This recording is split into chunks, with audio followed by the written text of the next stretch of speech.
Hi mga katabs, good afternoon ulit sa inyong lahat na mga nanonood dyan. And hi Miyaki. Hello.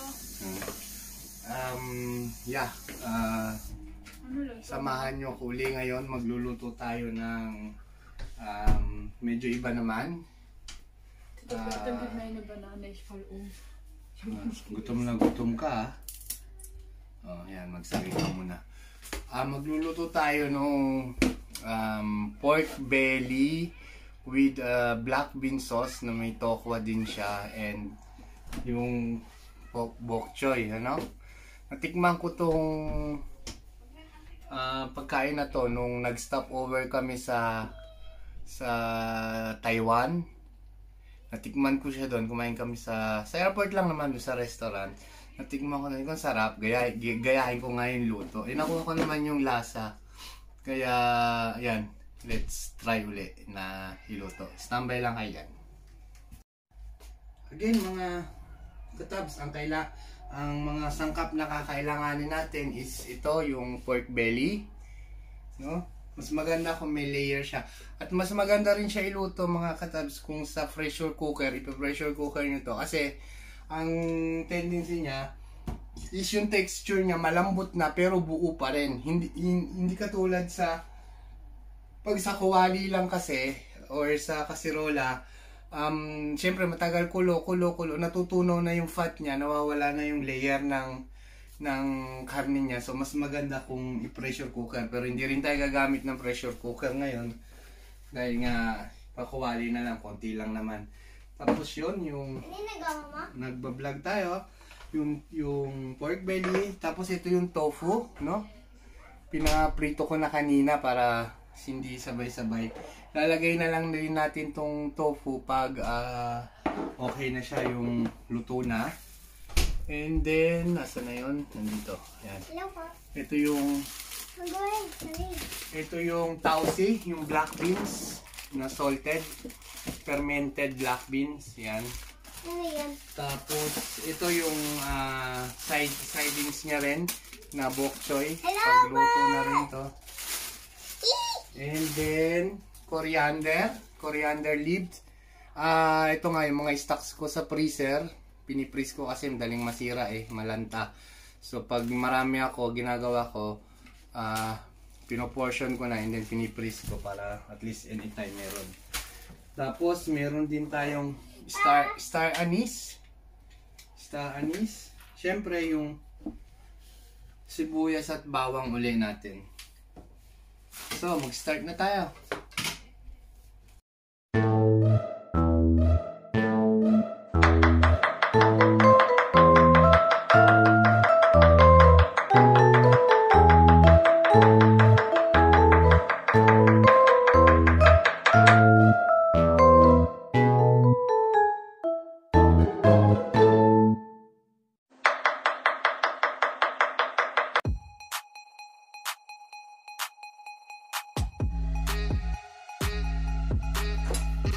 Sana natin isa yung sibuyas bawang.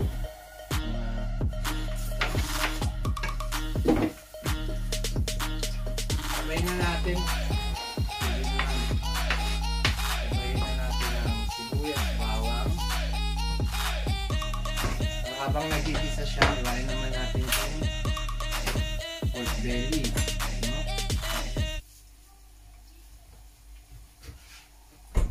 May awa ako. Saan? Naku, sino nag-awa sa'yo? Si Din! Naku, ba't kayo nawa ni Din? Away naman kayo ni Din? Away kayo ng away. Hindi yun maganda. Alat. Tabay mo. Ay, naka-record na yan. Ay. Tapos, ayan. Lagay yun. Sibuyas bawang nandun na.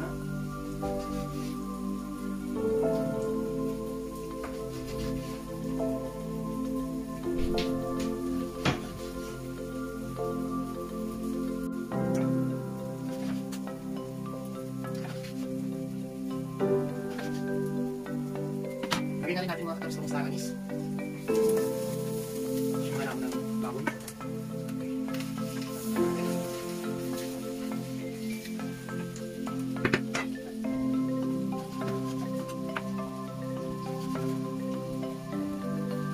So, tapos na. Halo lang ulit mga katabs.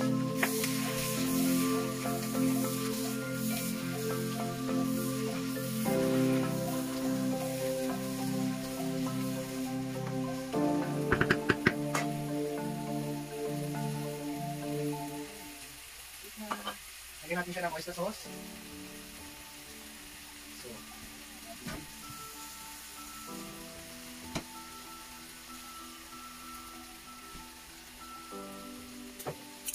yan.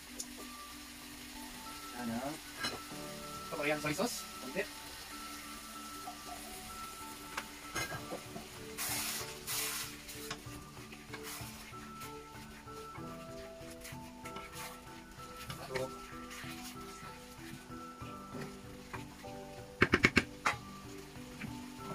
Paminta ulit mga katabs, paminta.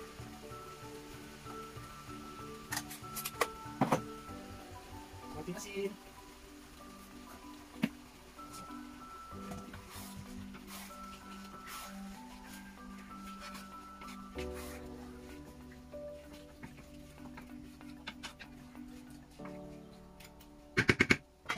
Like that. And then lalagyan natin siya ng coriander. Siguro yung kalahati muna para sumama na sa kulog habang pinalalambot yung baboy para lumasa na rin siya.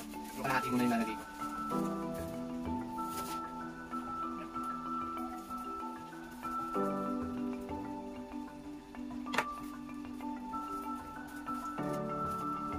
Reserve lang natin yung kalahati para mamaya. Tapos, pag natin makalimutan yung palang tausi, yung tausi o black beans. Ganyan din, lalagyan lang natin.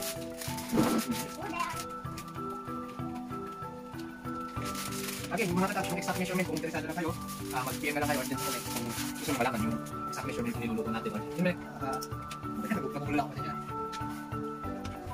Halo na ulit mga katabs.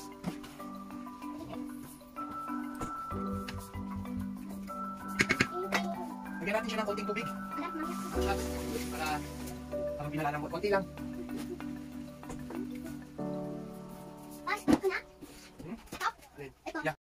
So, konting update mga katabs. Ayan, makatapos natin siya igisa. May sabaw na rin siya, may sauce na rin. Ayan. Yan na rin yung tausi. Pwede na natin siyang takpan para lumambot and then mag-sauce. Yan.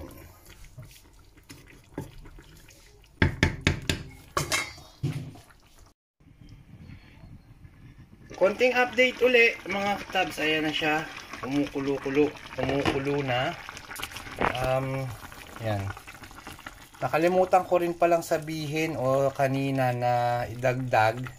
Nilalagyan ko rin pala siya nito nga pala yung tenga ng daga. Nalimutan kong ilagay or ipakita sa inyo. Minsan ganun eh. Madalian na luto. Madaling magluto tapos kulang-kulang. Ayan. May tenga ng daga. Nilagyan ko rin siya. Ayan. Pinalalambot na lang natin mga katabs. Okay? Okay mga katabs. Again. Updates tayo. Yan. Malapit na siya. Nag-sauce na siya. Maluluto na rin. I think malambot na. Yan. And then meron tayong piniprito ditong chicken nuggets. Dahil yung isang nating guest dyan ay nagkikrave ng wraps o tortilla. Alagyan ng yan, mga veggies saka ito chicken nuggets daw. Ang gusto nila. So, maya-maya lang. Pwede na to, mga katabs. So, ayan mga katabs. Luto na yung pork belly with black bean sauce natin. Ilalagay na natin yung tokwa. Yan. Itatap lang natin sa ibabaw. Tapos, haluin lang natin siya ng konti para medyo mag-ano lang siya ng sauce. Pero luto na yan.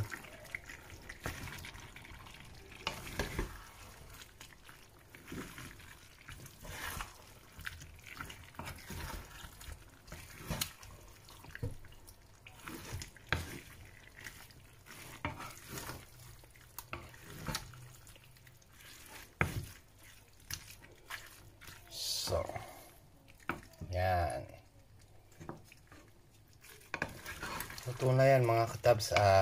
Magpe-plating na lang tayo. Sandali. Yan mga katabs, luto na yung pork belly natin na may mushroom ngayon.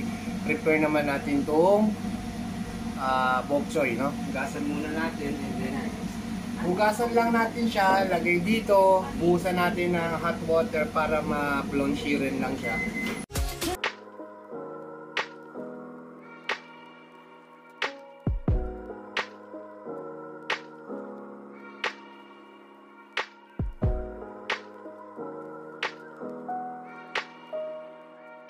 So yan mga katabs, yung ating black bean sauce na may pork belly.